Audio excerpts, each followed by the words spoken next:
Assalamualaikum warahmatullahi wabarakatuh. Selamat siang, sobat-sobat cerita Ana. Kembali bersama saya Dr. Ana. Jadi kita akan kembali bercerita tentang permasalahan MBTI ya.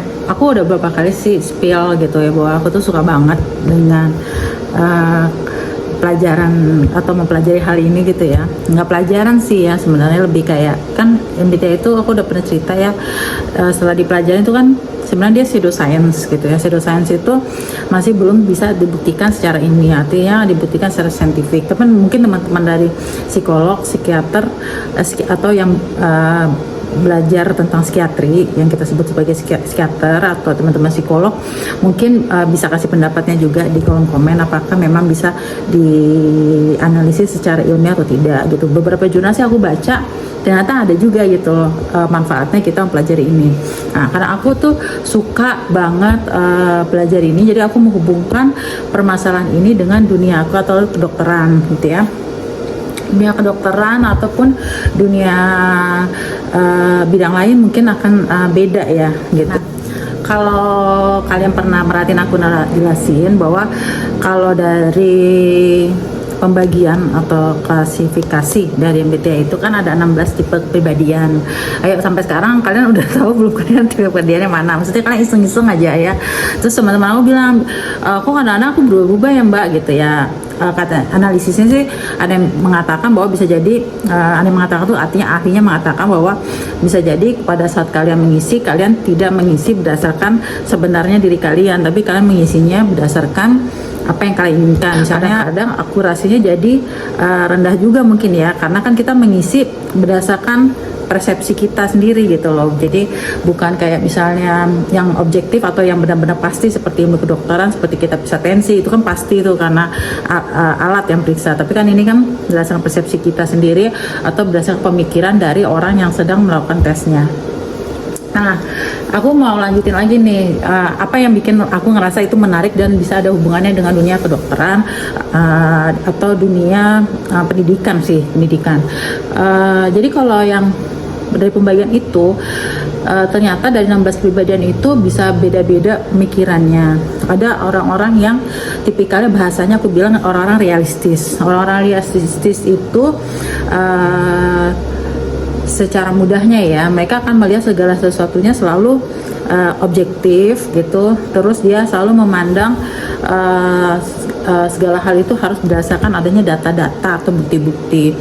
Nah, terus biasanya mereka tipikal yang berpikirnya saat ini gitu, saat ini aja yang dipikirkan, lebih fokus saat ini, tidak memikirkan yang kedepannya.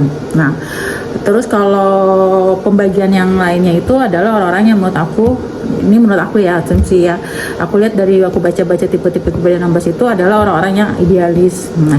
Nah, orang-orang yang idealis itu dia tipikal orang yang selalu berpegang pada keyakinan atau prinsip yang dia miliki. Misalnya dia dalam satu kelompok dia punya prinsip A gitu, misalnya kelompoknya yang lain pada B, mungkin dia orang yang lebih ngotot atau lebih berpegangan pada A gitu. Nah, kalau orang realistis biasanya dia akan berusaha menyesuaikan diri atau fit in gitu ya. Maksudnya dia akan berusaha masuk banget ke kelompok itu, karena secara objektif kan kita pasti berusaha untuk menyesuaikan dengan kepentingan orang banyak juga ya.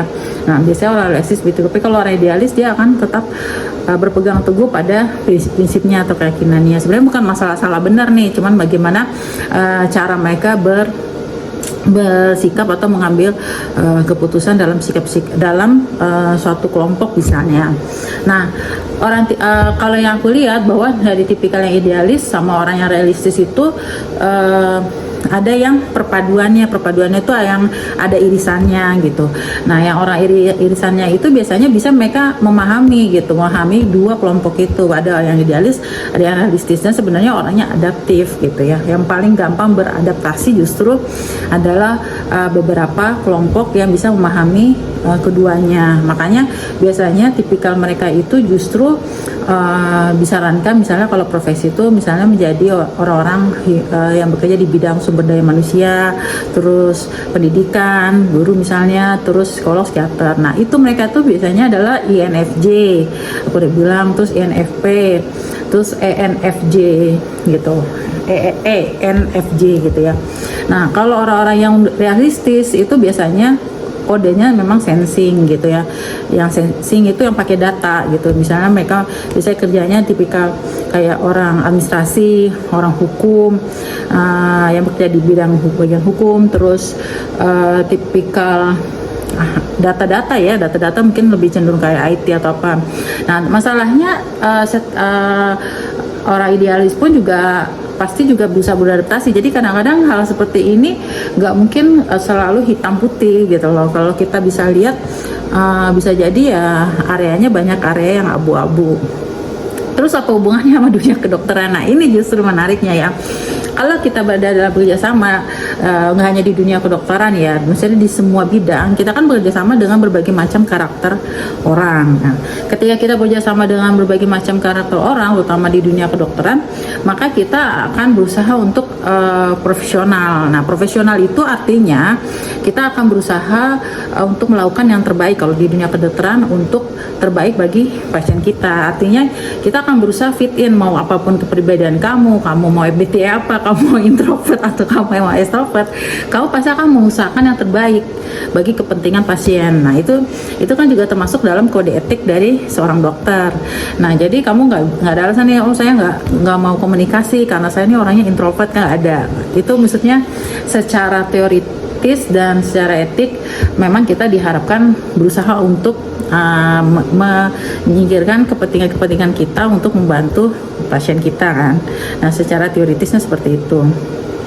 Namun dalam beberapa keadaan beberapa orang juga harus melakukan perjuangan-perjuangan yang cukup berat ya gitu ya, karena kan dalam suatu pekerjaan kelompok kadang-kadang ya namanya gak usah kelompok lah ya, dalam satu keluarga aja, di dalam rumah aja kita bisa beda-beda kan kepribadiannya. Ada yang mungkin ayahnya ibunya ekstrovert, anaknya introvert, atau sebaliknya kakak adiknya satu ekstrovert satu introvert, kan bisa beda banget. Nah, begitu juga dalam dunia pekerjaan.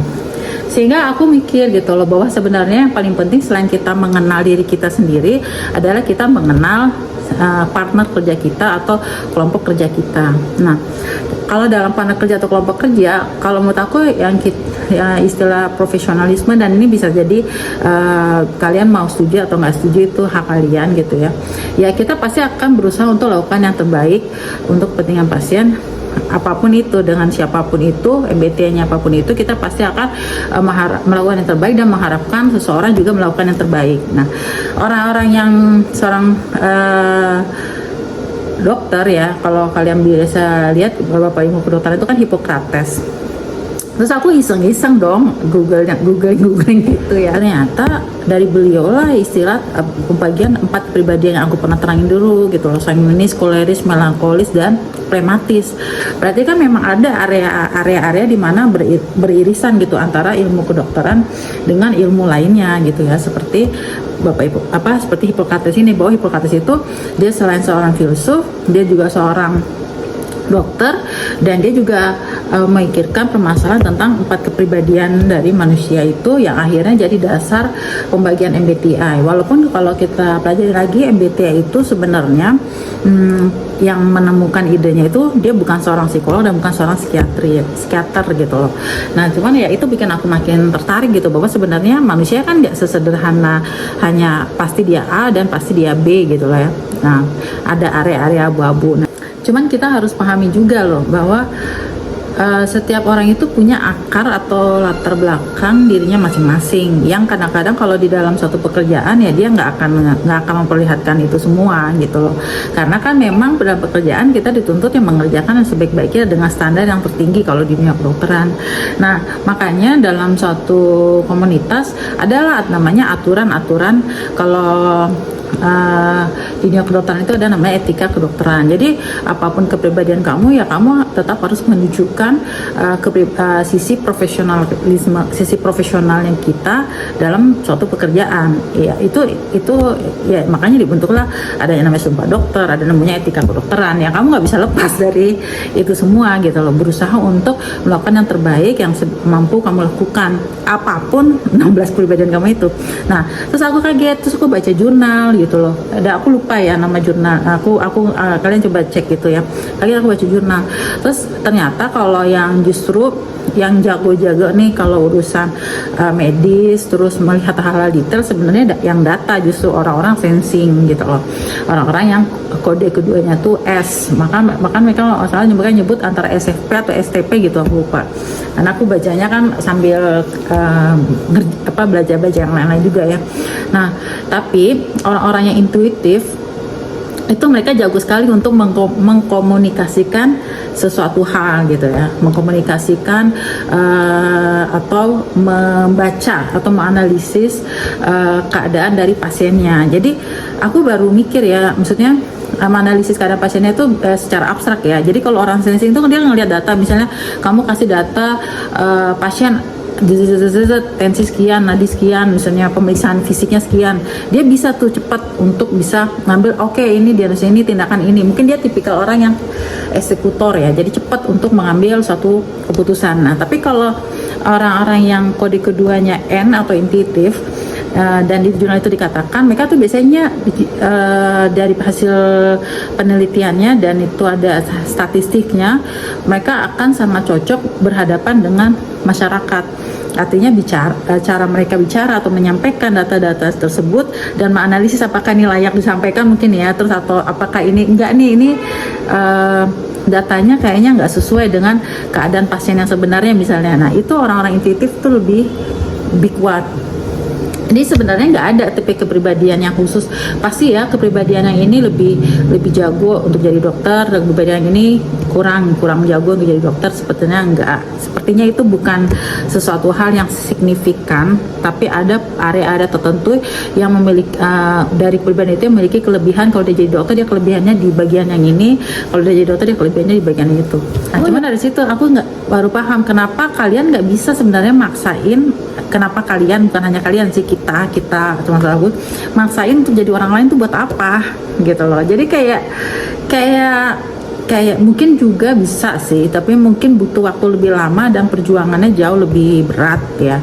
Karena kita ingin jadi orang lain sebenarnya bisa karena kita akan mungkin di area otak kita akan merubah pemikiran kita mungkin ya, atau pola pikir kita sehingga kita menjadi seperti itu gitu.